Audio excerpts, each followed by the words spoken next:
La mostra che presentiamo qui all'Istituto Italiano di Cultura fino all'inizio di maggio, intitolata Carlo Levi, un pittore e scrittore tra Parigi e Matera, è per noi un modo di ricordare il legame profondo che esiste tra la capitale francese e Matera, città che quest'anno è capitale europea della cultura.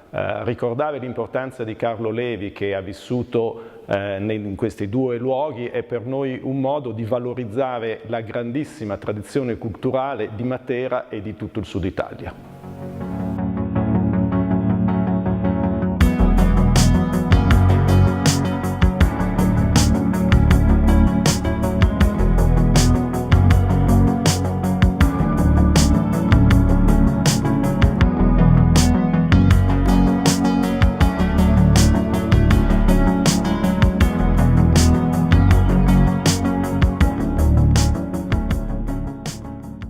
Très heureux de vous proposer cette exposition parce que c'est la première exposition consacrée à Carlo Levi depuis longtemps ici à Paris. Il était écrivain, certains le connaissent pour ses livres très célèbres qui a été publié partout dans le monde, mais on tenait surtout à souligner le fait qu'il était un peintre, c'est moins peut-être connu.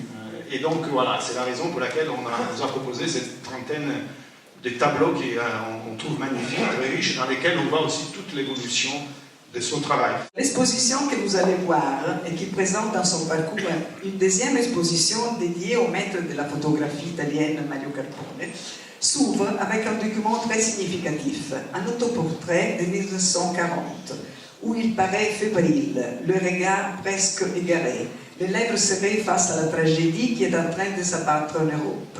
Après l'espérance d'isolement au sud de l'Italie, avant qu'arrive le Christ s'est arrêté à Eboli, les personnages du livre sont déjà là, sur ces toiles, prêts à communiquer la signification profonde de ces vies résignées, pleines de solitude mais aussi de mystérieuse magie. Sous le portrait, Carlo Levi a écrit en 1968 « Ces personnages ont disparu dans la nuit du passé. Elles ont disparu dans la vie, elles restent pour les images peintes, entièrement réelles dans une autre vie, complète, à l'abri de pertes, de mutilations et des censures de la mémoire. » Levi arriva a Parigi nel 1925, ufficialmente per seguire un corso di perfezionamento in medicina, perché lui si è laureato in medicina. A seguire in realtà è anche la questione politica. Levi viene subito colpito dall'ambiente dinamico e soprattutto libero che trova nella città parigina, e questo lo porta subito a decidere di lasciare la carriera medica e dedicarsi esclusivamente a quella pittorica. Per peinture di jeunes peintres, vous voyez des paysages urbains de Turin et de Paris, et il y a un style, un coup de pinceau qui est très petit, très contrôlé.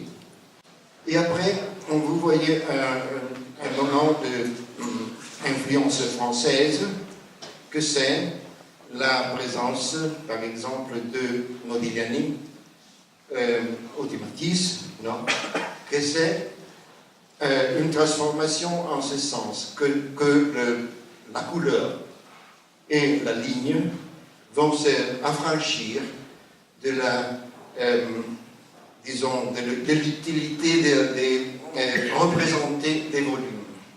C'est des couleurs plates et une ligne pure que vous voyez dans un nu, une femme nue sur une chaise. Le passage fondamental, on le voit dans trois portraits très notables qu'il y a dans la première salle, je pense. Non plus, disons, des plaques petites, mais va prendre beaucoup de matière et de faire des vagues de matière. Carlo Levi a été assigné à résidence à Agliano, donc pas loin de Matera, en Lucanie, et beaucoup plus tard, dans les années 60, a fait ses voyages avec le photographe Mario Carbone pour de nouveau retrouver ce monde qu'il avait connu avant la guerre. Donc voilà, on peut peut-être raconter un peu de cette expérience, un peu de la relation entre Carlo Levi e Mario Carbone.